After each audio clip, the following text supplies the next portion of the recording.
The three main problems that pretty much every singer has when they come into my studio. And he's just missing those top notes. Kia ora and welcome back. My name's ZoeStibi, your vocal coach for in today's video. Can we do it? Am I still allowed to? Can I look at one more Christmas song? Because you know it's Boxing Day. I'm going to do it anyway. Okay. Yes, it's Oh Holy Night again. But we're going to be taking a look at the Pentatonix with Oh Holy Night live.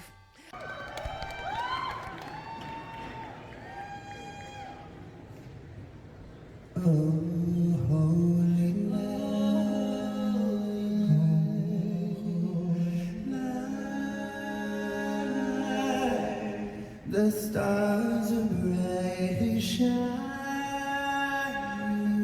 It is the night of our dear Savior's birth.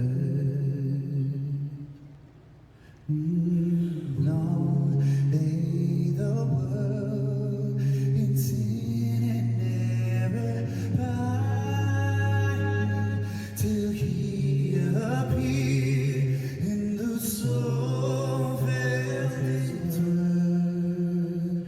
Oh, the thrill of hope.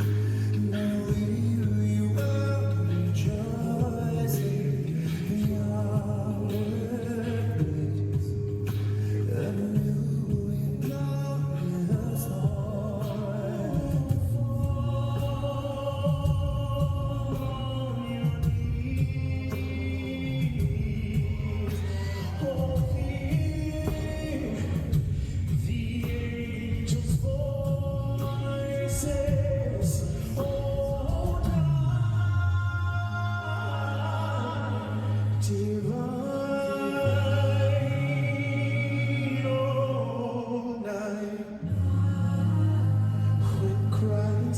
morn.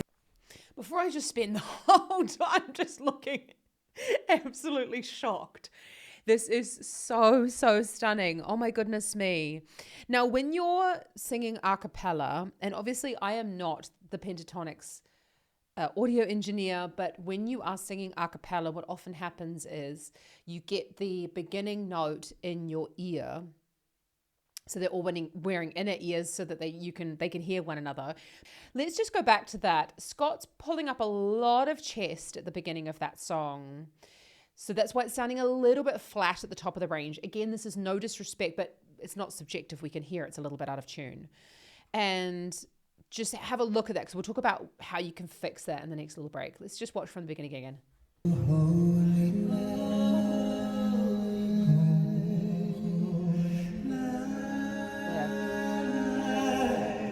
The stars are brightly shining. It is the night of our dear Savior's birth. So we don't know where this actually was in the concert, so I would love to know if you were there. Let me know in the comments if you do know where this took part in the concert, but took place in the concert. But his voice sounds quite tired. Now, we do know they do sing for a very long time. I have unfortunately not yet seen them live. I would love to. But when your voice gets that tired, you start to hear that a little bit of that gravel coming in at the beginning. And he's just missing those top notes. We'll talk again about why that is, but you can really hear it's a very strong sound, thicker vocal folds as he's going further up the range.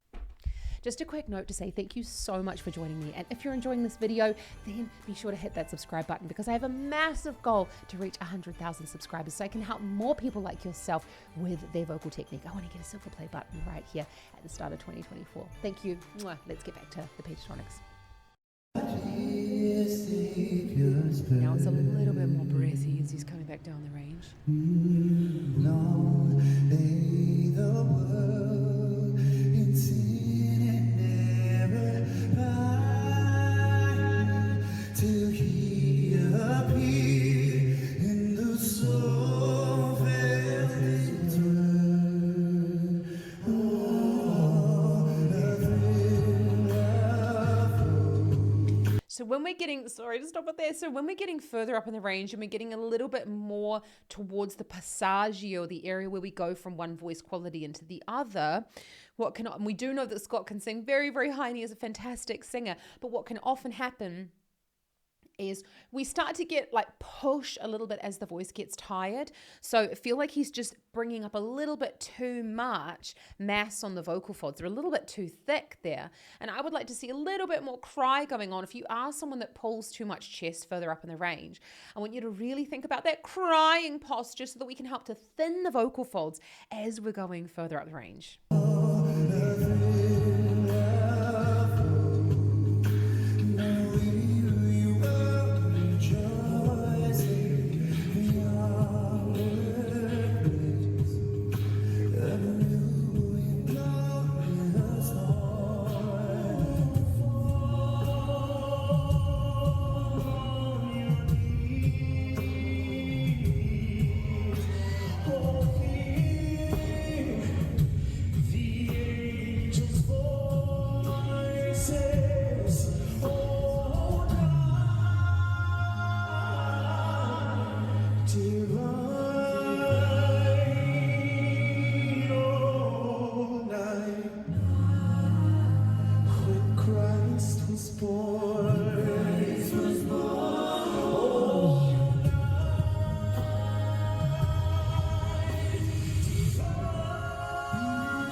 So beautiful. Mitch coming out the back there. So you saw there as well. I'm so sorry. What is his name? So we saw there where Matt was going further up. He was opening up the arms. That's going to help to raise the chest, to again build up a bit of pressure in this chest cavity to keep those vocal folds thicker.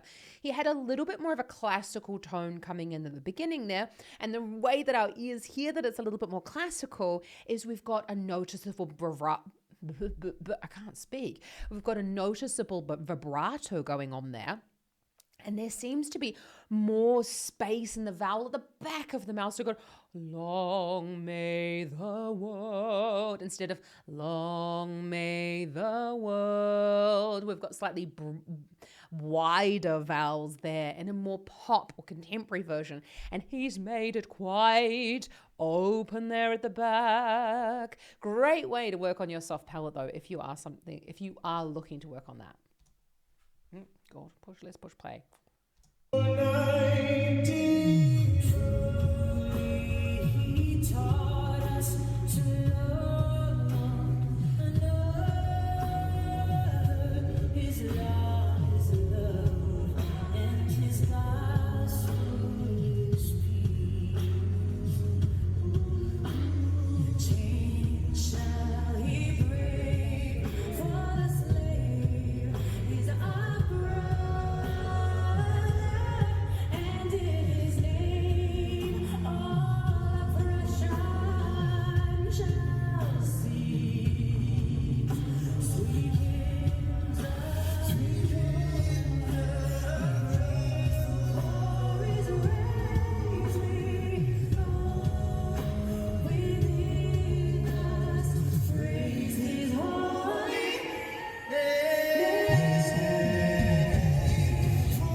Their arrangement's just so fantastic. It's the same essence of the song, but they've changed. Obviously, the instrumentation is going through 5 voices. Now, Mitch there, I would almost say that he is pretty much belting throughout that whole thing. I would love to know what you think, though. Does it sound like a belt? Does it not sound like a belt? Because I know a lot of voice teachers really do, we like to discuss this, or really, we like to fight about it. But it's this idea of this thicker vocal fold mass. You see there, he's very up, lifting up through the back of the head and the neck, almost creating a bit of a U shape there. It's very good to pull down the shoulders back and down. But if you're looking to improve your belt technique, then check out my free masterclass available in the description below. We're going to be talking about the 3 ways that you can improve your belt, or actually the 3 main problems that pretty much every singer has when they come into my studio. I'm going to help you to work on your belt straight away for 2024 to hit those vocal goals. But let's just go back on that a little bit. And you see there's pretty much no movement. There's really, really working hard. Now, we do know when you're touring, it's a very hard schedule that they've got. So we've got to keep the voice quite steady as well. If we're really, if you're singing for 2.5 hours at the top of your range, it's a challenge. Let's just watch that from there.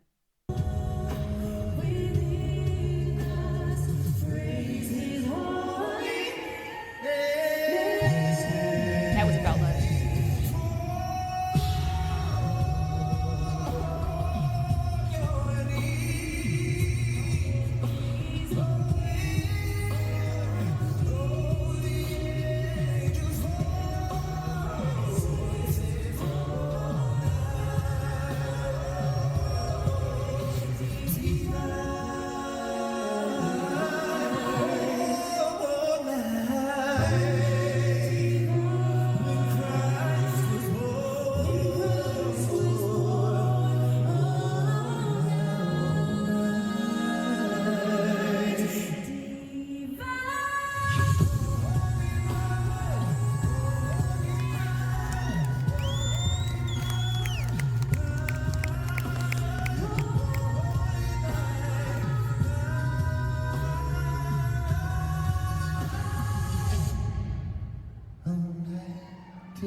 Well done. We're going to have a look at that at the end there. Now, I love this. Although it's a little bit of a shitty recording with someone's phone, you're really hearing it 100% live. There's been no one going and taking, cleaning it up in post-production, which I really enjoy. We saw there, look, Scott was struggling for those notes, and that's not a problem because this is just what happens in live performance. Nothing is perfect. I'm sure he was annoyed at that, or he just said, you know what, throw caution to the wind, I'm going to do what I want. And actually, he was trying some really, really cool notes, and I love that about performance. When you're performing the same songs night after night after night, it can get kind of boring. So it's really great to see that he's really going for those high notes. You saw there as well, Kirsten, we're going to look at that belt note there. How is she creating it? What is she doing in order to reach that sound? You see here as well, although I was just talking about him, Scott, which is like suddenly the name disappeared from my head. You see Scott is back and down again, anchoring through those back muscles, because this is what's going to help to raise the chest, to hold back the diaphragm so that we don't push all of the air out of the lungs at once. Let's go from about here.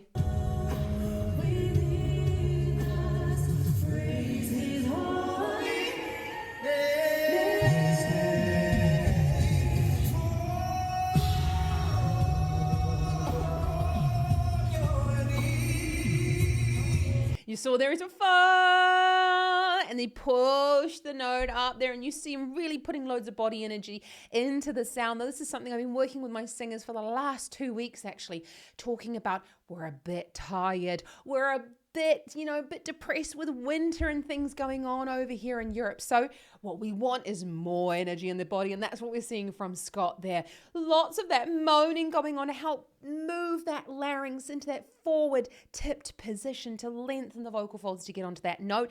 And when we've got a really great solid bass, we're going to have the strong sound that we want. And it's really all about, and I'm going to say this till the cows come home, it's all about building up pressure underneath the vocal folds. Hitting everything today. It's all about building up pressure underneath the vocal folds so that they can remain thicker than thick for our belty notes. But if you want to learn more about belting, then check out my free masterclass available in the description below. It's actually going to be live, and it's not going to be recorded next year in January. I'm super excited to see you there. Let's keep watching, because these singers are so good at using all these belty notes, really going nice high breath.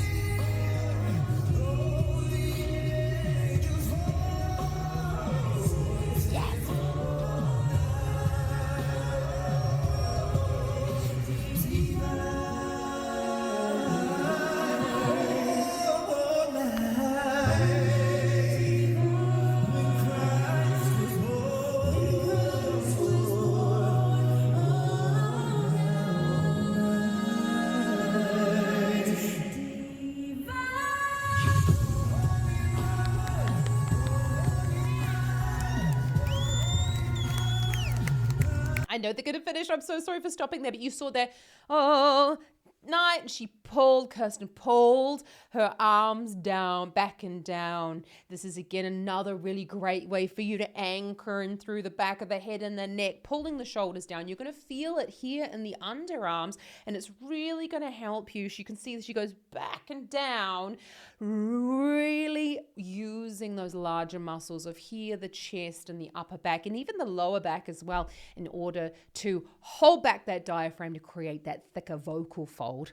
It's so beautiful. It's just you notice as well when they come into their solos, they're adding more mass to the vocal folds. So their sound is not only getting a little bit louder, but it's also getting deeper, a little bit richer. And then when they go back into the chorus or into their mixed sound, they go a little bit softer and they're just coming off that darkening a little bit. So, I mean, they've been singing together for a very long time. So they're very, very good at this. And there is a fantastic, obviously a very good audio engineer behind the scenes, but you still have to have the right input into the microphone. And that's what decides good singers from, I don't want to say bad singers, I don't like to say bad singers, but more experienced singers from less experienced singers, is it's all about how good the input into the microphone is. Let's just watch to the end.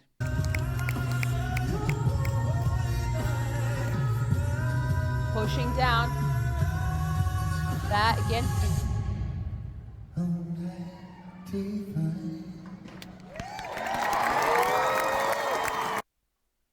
Oh gosh, aren't they just absolutely fantastic? But let me know down in the comments what your favorite live Pentatonix performance is, because I'm gathering a list for 2024. I cannot wait, and I look forward to seeing you back here next time. I want to wish you all the most fantastic rest of your Boxing Day, and I want to know what your favorite part was over this Christmas break, because mine has definitely been spending time with my family, spending time with my friends, and having a moment to just do nothing. That's definitely one of the best parts about Christmas, and this Christmas break for me is really getting time to reconnect with those people that I love most as well. So let me know down in the comments what your favorite part has been over this holiday break. But if you want to check out my other Pentatonix reaction, check it out over here. And Breathing for Belt is up here. Happy singing, and I'm wishing you all the best. Mwah. You are amazing, and you can learn to sing at any time that you want. I'm here to help you. If you've enjoyed this video, subscribe to the channel. I'd love to see you back around here in 2024. Take it down.